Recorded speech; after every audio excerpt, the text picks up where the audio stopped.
আমরা এই আয়োজনগুলো করছি এই কারণে যেন আমরা একটা জাতীয় ইতিহাসের জায়গা থেকে এই দিনগুলোকে স্মরণ করতে পারি এবং কেন এগুলো ঘটলো এবং তার পেছনে আমাদের দৃষ্টিভঙ্গিটা কি সেটা মোটামুটি এই শিরোনামে স্পষ্ট। যে বিপ্লব ও সংহতি দিবস বলেন আর যাই বলেন, খেয়াল করবেন ঘোষণাপত্র করেছেন তারা একটা জুলাই ঘোষণাপত্র। আমরা এই ঘোষণাপত্রের কথা বলেছিলাম, কিন্তু যে ঘোষণাপত্র করেছে এটা দেখার পরে মনে হয়েছে যে যাই হোক কি মনে হচ্ছে না বলি, কিন্তু এই ঘোষণাপত্রের মধ্যে এই গণ অভ্যুত্থানকে বলা হচ্ছে গণ আন্দোলন আর বিপ্লব ও সংহতি দিবস।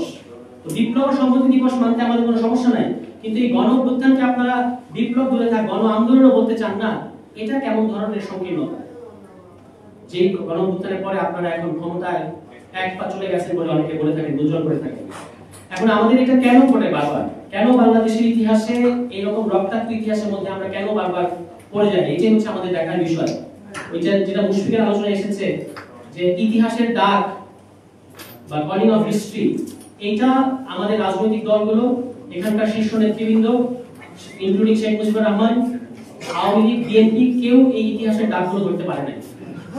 আপনি দেখবেন যে প্রফেসর রাজ্জাক শেখ মুজিবুর রহমান সম্পর্কে একটা আফসোস প্রকাশ করেছিলেন যে ইতিহাসটাকে, অবশ্যই আব্দুল রাজ্জাক তার নিজস্ব ভাষায় বলেছেন, ইতিহাসটাকে স্টেটসম্যান হওয়ার সুযোগ দিয়েছিল, উনি হইতে গেলেন আওয়ামী লীগের একটা, মানে আওয়ামী লীগের না ছাত্রলীগকে উনি বিভক্ত করেছেন, বিভক্ত করে ছাত্রলীগের একাংশকে উনি সমর্থন দিয়েছেন, আরেক অংশকে বিদ্রোহী বানিয়েছেন। এবং এই যে বিভক্ত করা, ভাগ করার রাজনীতি, এটা উনি সেনাবাহিনীর মধ্যে ঢুকিয়েছেন এবং এটা উনি সমস্ত জায়গায় ঢুকিয়েছেন, মুক্তিযোদ্ধাদের মধ্যে ঢুকিয়েছেন, আমলাতন্ত্রের মধ্যে ঢুকিয়েছেন, দলের মধ্যে ঢুকিয়েছেন, হেন কোনো জায়গা নাই যেখানে ভাগ করা হয় না। এবং এটা হলো বিভক্তি আর গঠন একসাথে থাকতে পারে না।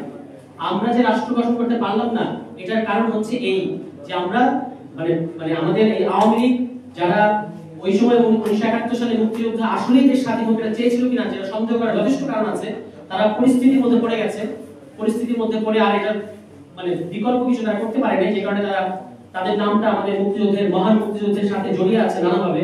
কিন্তু দেশ স্বাধীন হওয়ার পরেই কি মানে সবাইকে ইনক্লুড করা দূরে থাক, তারা তো তাদের দলকে, পুরো দলকে আসলে ইনক্লুড করতে পারে না। যে কারণে আমি অনেকবার বলেছি যে আওয়ামী লীগের পক্ষে জাতীয় ইতিহাস লেখা দূরে থাক, পরিষ্কার ভাবে সুন্দর মতো একটা দলীয় ইতিহাস লেখা সম্ভব না। আওয়ামী লীগের ইতিহাসে মাওলানা ভাসানীকে পাবেন না, আওয়ামী লীগের ইতিহাসে তাজউদ্দিনকে পাবেন না, আওয়ামী লীগের ইতিহাসে সিরাজুল আলম খানকে পাবেন না, এদেরকে পাবেন না। কে আছে? শুধু আছে শেখ মনি আর শেখ মুজিব, আর কেউ নাই। আর এখন তো আওয়ামী লীগ আমাদের সবচেয়ে বড় ইতিহাস রচনাকারী হয়ে গেছেন শেখ হাসিনা নিজে। তো সেখান থেকে এইটারই একটা 72 সালে তারা যেটা করেছে, যেখান থেকে আমরা এই আলোচনাটা অ্যাড্রেস করতে চাই, আমাদের আজকে সংগ্রামের সাথে এটা নিবিড়ভাবে জড়িত। যে যেখানে 72 এর সংবিধানটা তারা যেভাবে একচেটিয়া ভাবে গায়ের জোরে একটা অনির্বাচিত পরিষদ দ্বারা গণপরিষদ গঠন করলেন এবং সেই গণপরিষদে এক ব্যক্তিকে একেবারে সংবিধানের ঊর্ধ্বে তারা স্থান দিয়েছেন, সমস্ত রাষ্ট্রীয় প্রতিষ্ঠানকে ধ্বংস করেছেন, এই কথাগুলো আমাদের নেতারা বলেছেন। যে এইটা করার অনিবার্য ফল কি হয়েছে? অনিবার্য ফল হচ্ছে আপনি রাজনীতিতে রাজনীতি করার জন্য সমস্ত রাজনৈতিক দলের যে রাজনীতি করার অধিকার, এই স্পেসটা বন্ধ করে দিয়েছেন, রুদ্ধ করেছেন 72 সংবিধানের মধ্য দিয়ে। এবং এইটা যে স্বাভাবিকভাবে যে প্রতিক্রিয়াটা হবে, এই প্রতিক্রিয়া বন্ধ করার জন্য আপনি দলীয় বাহিনী, রক্ষী বাহিনী বানিয়েছেন, রাষ্ট্রীয় সেনাবাহিনীকে মানে তাদের মর্যাদাকে ভুলুণ্ঠিত করে আপনি রক্ষী বাহিনীর মতো একটা বাহিনী বানিয়েছেন, যে যারাই কথা বলবে তাদেরকে ধরো মারো, ধরো তক্তা মারো মেরে। শুধু সেটা না, রক্ষী বাহিনী এখানে অরুণা সেনের বিবৃতি যদি আপনারা পড়েন, যে নির্যাতন, একজন বামপন্থী কমিউনিস্ট নেত্রী ছিলেন, যে নির্যাতন রক্ষী বাহিনী করেছে, এটা পাকিস্তানি সেনাবাহিনীদের নির্যাতনকে হার মানিয়েছে। এগুলো একেবারে বিভৎস বর্ণনা আছে। এই রক্ষী বাহিনী দিয়ে যখন আপনি এইভাবে পুরো দেশকে ঠান্ডা করতে চাইলেন, আপনি কি পুরো দেশকে ঠান্ডা করতে পারবেন? দেশকে ঠান্ডা করতে পারেন নাই। তখনই এই মানে এই অনুমানগুলো করা হয়েছিল, এই আশঙ্কাগুলো প্রকাশ করা হয়েছিল, যেভাবে 72 সংবিধান আপনারা করলেন এটা ব্যাকল্যাশ করবেই। এবং 73 এর নির্বাচন মানে প্রফেসর রাজ্জাক বলেছিলেন শেখ মুজিবকে যে আপনি বিরোধী দল গঠন করার সুযোগ দেন, বলছে কেউ আসতে পারবে না। এবং দেখেন 293টা আসনে তারা জিতেছে। সুষ্ঠু নির্বাচন হলে কি হতো আমরা জানি না, কিন্তু 293 আসন পাওয়ার অস্বাভাবিক।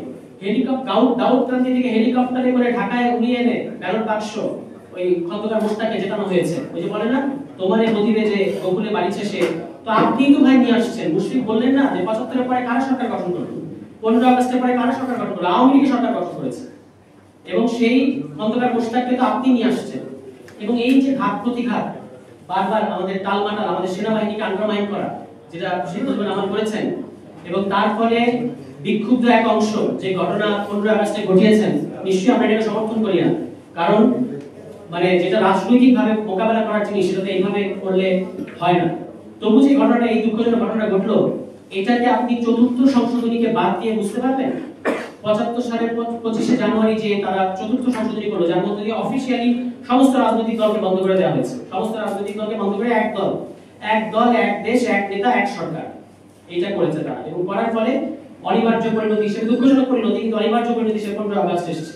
এবং তারপরেই এই ঘটনাবলীর মধ্যে থেকে নভেম্বর আসছে, 3 নভেম্বর, 7 নভেম্বর, একটা ভারতপন্থী পক্ষ আরেকটা দেশপন্থী পক্ষ যেটাই বলেন, কিন্তু এই যে 3 নভেম্বর 7 নভেম্বর বারবার ঘটতেছে বা ঘটলো, তারপরে আমরা কি দেশটাকে শান্ত করতে পারলাম? দেশ শান্ত করতে পারিনি। 7 নভেম্বরের পরে শহীদ প্রেসিডেন্ট জিয়াউর রহমান ক্ষমতা গ্রহণ করেছেন এবং তার তিনি একটা দল গঠন করেছেন বিএনপি নামক।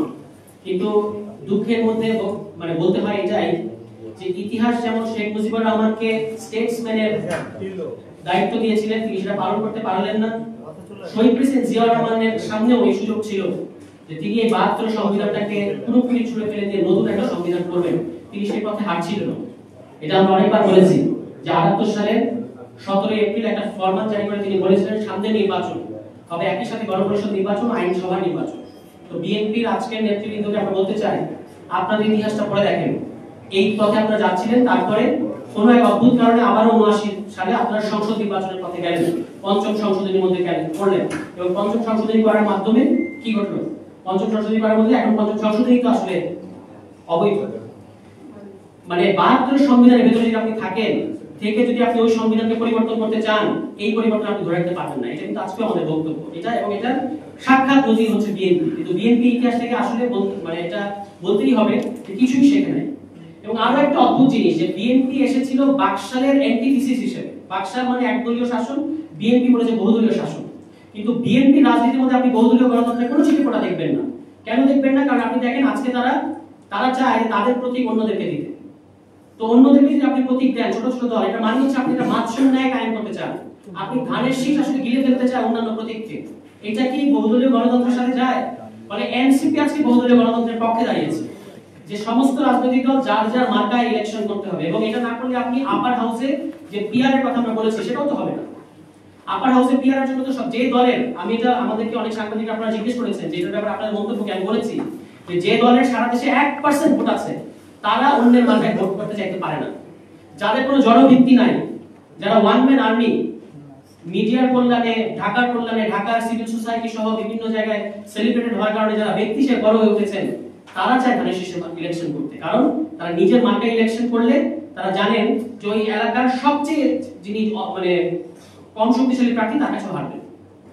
তো এইভাবে করে আসলে আপনারা বহুদলীয় গণতন্ত্র মুখে মুখে লিপ সার্ভিসিং দেন, কিন্তু আপনারা বহুদলীয় গণতন্ত্র বিশ্বাস করেন না।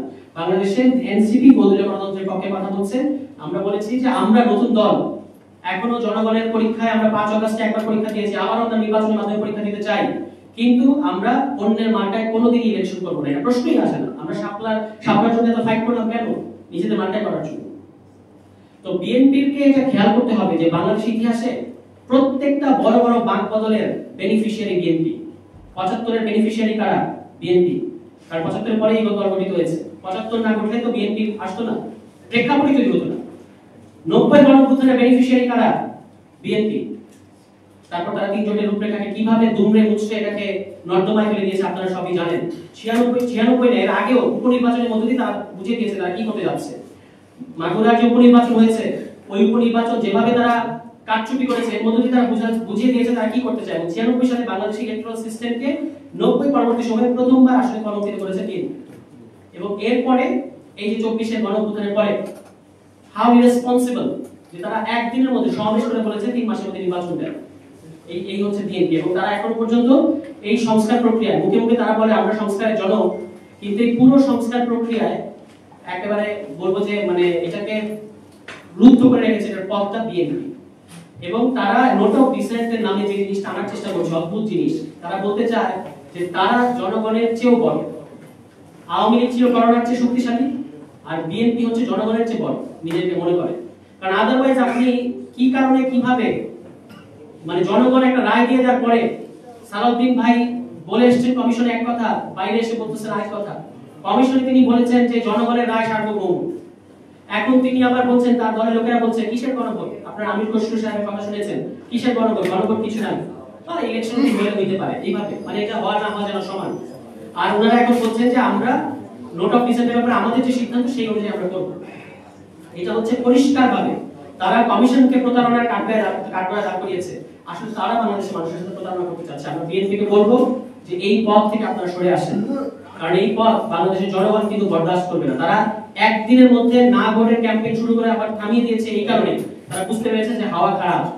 আর না, আমি চ্যালেঞ্জ করেছিলাম, আমাদের দলের পক্ষ থেকে চ্যালেঞ্জ করা হয়েছিল যে আপনারা না ভোটের ক্যাম্পেইন করেন, তারপরে দেখেন বিপুল ভোটে কিভাবে নিজেদের দলের নেতা কর্মীরা পর্যন্ত হ্যাঁ ভোট দেবে, আপনারা আটকাতে পারবেন না। তো তাদের সঙ্গী ফিরেছে এবং তারা না ভোট থেকে সরে এসেছে বলে মনে হচ্ছে। কিন্তু কথাটা হচ্ছে এই যে একটা নতুন সংবিধান আমরা করতে চাইলাম, এটা বিএনপির কারণে করা গেল না।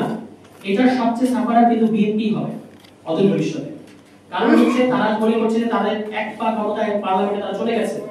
এই যে সংকটটা থেকে গেল, গোজামিলগুলো দিয়ে জোড়াতালিগুলো দিয়ে সামনে আগানো হচ্ছে। সামনে আবারও জেনজি গেছে, জেনজির পরের প্রজন্ম আরো একটা ওয়েভ আসবেই। এবং সেই ওয়েভ যারা আজকে এই সংস্কার প্রক্রিয়ায় বাধা প্রদান করেছে, যারা দেয়ালের লিখনগুলো মুছে দিয়েছে, তাদের বিরুদ্ধে জনগণের ক্ষোভ আবারও দেখা যাবে। মানে সেই সময় আপনারা যদি সেটা না চান, এখনো সময় আছে। জুলাই সনদের আইনি ভিত্তি, সাংবিধানিক ভিত্তির ব্যাপারে কোনো ধরনের ছলচাতুরি করবেন না। গণভোট বাধ্যতামূলক। দুটো কথা বলে শেষ করি, এটা আমাদের দলের পক্ষ থেকে বলা হয়েছে যে গণভোট মানে ওই যে যেটা বলে আদেশ, এই আদেশ দেবেন প্রধান উপদেষ্টা ডক্টর মোহাম্মদ ইউনূস। এটা ইউনূস সাহেবকেও বুঝতে হবে যে আপনি থাকতে যদি চুপ্পু এই আদেশ দেন, তাহলে এইটা তো আপনার তো থাকার কোনো অর্থ হয় না। আপনি হচ্ছেন এখন প্রধান নির্বাহী। আপনি প্রধান নির্বাহী থাকা অবস্থায় ওই পতিত রেজিমের অংশ যে এখনো এটাকে আমরা বলবো যে আমাদের গণঅভ্যুত্থানের মধ্যে এখনো যে এক ছটাক দাগ রেখে রয়েছে, ওই চুপ্পু সে যদি এই গণঅভ্যুত্থানের আদেশ দেয়, তাহলে তো এই সরকার বলতে কিছু থাকে না। এবং যেটা পরিষ্কার বোঝা যাচ্ছে, আমরা বুঝলাম না, আমরা সরকারের যেটা বোঝার কথা আমরা সেটা সরকারকে বলতেছি যে আপনারা গণঅভ্যুত্থানের ম্যান্ডেট আছে আপনাদের, আপনারা দেবেন এই আদেশ। সরকারের ভিতরে কিছু উপদেষ্টা আছে, কিছু ফ্রিঞ্জ এলিমেন্টস আছে, তারা প্রধান উপদেষ্টা কান ভারী করছেন, তারা প্রধান উপদেষ্টাকে বিভ্রান্ত করছেন যে এটা আমাদের দেওয়া দরকার, প্রেসিডেন্ট দেবেন। এটা তো একটা অদ্ভুত ব্যাপার। সরকার একটা গণঅভ্যুত্থানের পরে গঠিত সরকার নিজের কর্তৃত্ব বোঝে না, নিজের ম্যান্ডেট বোঝে না, নিজের ভালো পাগলেও বোঝে, কিন্তু এই সরকার নিজের ভালো বোঝে না, বা এই সরকার নিজের কর্তৃত্বটা বুঝতে পারে না। অদ্ভুত একটা জিনিস। কিন্তু এই গাধা পেয়েছে, এই গাধা দিয়ে ঘোড়ার কাজ করতে হচ্ছে, কিছু করার নেই। মানে আমাদেরকে ছুটতে হবে অনেক দূর, কিন্তু আপনার সাথে আছে এমন এক দুর্বল জিনিস যে নিজের ভালো নিজে বুঝে না, কিন্তু আমাদেরকে বারবার বলতে হচ্ছে যে আপনাকে আসলে এই গণঅভ্যুত্থানের ম্যান্ডেটের জায়গা থেকে আদেশটা দিতে হবে। এবং দ্বিতীয় কথা, গণভোট বাধ্যতামূলক। এটা আমরা সংবাদ সম্মেলনে বলেছি গতকাল। গণভোটের রায় উল্টে যারা দেবে তারা গণঅভ্যুত্থানের বিরুদ্ধ শক্তি এবং তাদেরকে বাংলাদেশের জনগণ প্রতিহত করবে।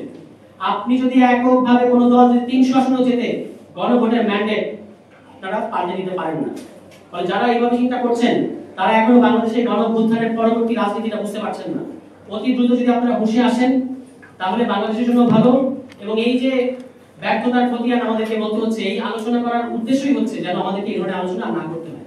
আমরা এই ধরনের আলোচনা করতে চাই না, আমরা বাংলাদেশকে সুন্দরভাবে এগিয়ে নিতে চাই, কিন্তু এই আলোচনাগুলো আমাদেরকে করতে হচ্ছে এবং ইতিহাসের এই নোকতাগুলো আমাদেরকে দিতে হবে যে আপনারা ইতিহাসের বিভিন্ন কাল পর্বে ইতিহাস থেকে বেনিফিশিয়ারি হয়েছেন, কিন্তু বাংলাদেশের মানুষকে কিছু দেননি। এদেশের জনগণ বারবার রক্ত দিয়েছে, সামনে নূর হোসেন দিবস আসছে, বারবার রক্ত দিয়েছে। নূর হোসেন রক্ত দেয়, আসাদ রক্ত দেয়, সাইদ রক্ত দেয়, রাজনৈতিক দলগুলো ক্ষমতায় বসে, কিন্তু তারা চোখের উপর মানে মানুষের চোখকে ফাঁকি দিয়ে আবার আগের জায়গায় নিয়ে যেতে চায়, আবার কোনো বন্দোবস্তে নিয়ে যেতে চায়। এই যে 72 সংবিধান, এটা পুরোপুরি ডিজাইন করা হয়েছে আওয়ামী লীগের জন্য, শেখ মুজিবকে মাথায় রেখে। এটাতে বিএনপি কেন এত মজেছে আমরা ঠিক বুঝতে পারি না। এবং বেগম খালেদা জিয়া একটু বলেছিলেন যে সংবিধান ছুড়ে ফেলতে হবে, কিন্তু আজকে সেই কথা তো বিএনপি নাই। 72 সংবিধানের সবচেয়ে বড় হেফাজতকারী হয়ে গেছে বিএনপি। আর অন্য একটা দল আছে, তাদের এটা থাকলেও কিছু যায় আসে না, না থাকলেও কিছু যায় আসে না, কিন্তু তারা এমন একটা মহা সিরিয়াস ভাবতে থাকে যে তারা একেবারে মানে জান কুরবান করে ফেলেছে এই সংস্কারের জন্য, কিন্তু পুরোটাই হচ্ছে তাদের রাজনৈতিক স্বার্থ উদ্ধার করা ছাড়া অন্য কিছু না। মানে এই যে জুলাই সনদকে এই দুটো দল আসন ভাগাভাগি, ক্ষমতা ভাগাভাগি এবং নিজেদের প্রভাব প্রতিপত্তি বাড়ানোর একটা জায়গা হিসেবে নিয়েছে, একটা কুরুক্ষেত্র বানাতে চাচ্ছে। এই কুরুক্ষেত্র জাতীয় নাগরিক পার্টি এনসিপি থাকা পর্যন্ত আপনারা জুলাই সনদ, সংস্কার এবং নতুন সংবিধানের দিকে আমাদের যাত্রা, এই কুরুক্ষেত্র বানাতে এনসিপি আসলে দেবে না।